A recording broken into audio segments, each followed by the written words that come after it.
जिल्हाधिकारी साहेबांना आज जे निवेदन दिलं आहे तो विषय अत्यंत जनतेच्या जिव्हाळ्याचा आणि समाजाच्या जिव्हाळ्याचा महत्त्वाचा आहे. आम्ही त्यांना विनंती केली, कापीमुक्तीचा गाजावाजा चालू आहे सध्या जिल्ह्यामध्ये, त्याच्याबरोबर पण भ्रष्टाचाराच्या बाबतीत बोलत नाहीत. म्हणून साहेबांना आम्ही विनंती केली, अगोदर भ्रष्टाचार मुक्त करा आणि मग कापीमुक्त आपोआप होणार आहे. यथा राजा तथा जनता.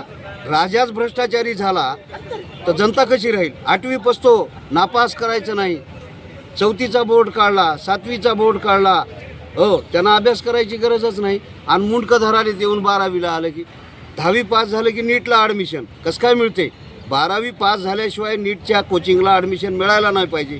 तिथं त्या विद्यार्थ्याची पालकाची करोडो हजारो लाखो रुपयाची चुराडा केला जातो आहे. त्या नीटच्या नावाखाली पैसे गोळे केले जातात आणि मग ते बिचारं पोरगं काय करेल? तिकडं 700चा अभ्यास आणि इकडं पुन्हा 700 हे मार्क. दोन्हीकडचा अभ्यास शक्य आहे का त्याला? ते 12वी पास झाल्यावरच तिकडं ॲडमिशन करायला पाहिजे. तसं हे करत नाहीत आणि खालून पाया मजबूत करत नाहीत. 8वी पसतो नापास करू नका. राईट टू एज्युकेशन हे सगळा. आणि भ्रष्टाचार म्हणजे कसं आहे? पुरे माळ उकरून आणालीत, उत्खनन.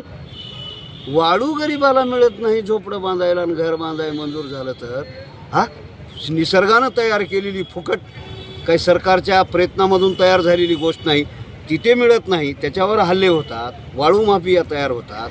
आणि कालच नगरपालिकेत 10,000ला मत, बोटावर शाही, तेवढीच लोकशाही. काळा धन काढलं का कोणी? मग एवढे भ्रष्टाचार कुठून आला? म्हणजे 95% लोकांकडे 5% पैसा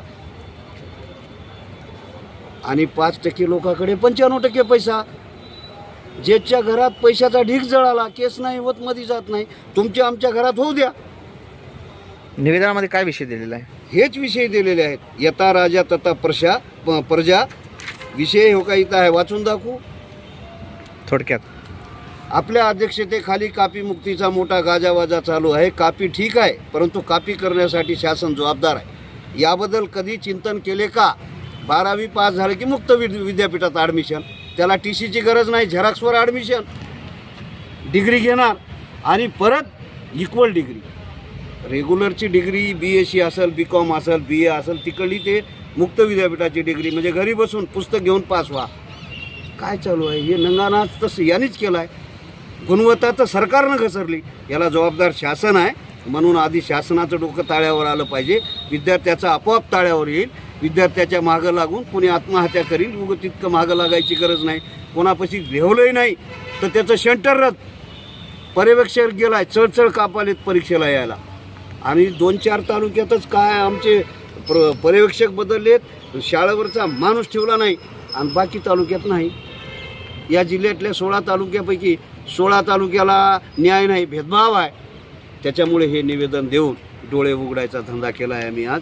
आपल्या माध्यमातून सगळ्या समाजापर्यंत जावं आणि भ्रष्टाचार मुक्त व्हावं, आधी कापी आपोआप मुक्त होईल अशी इथं विनंती करतो. असं हे निवेदन आहे.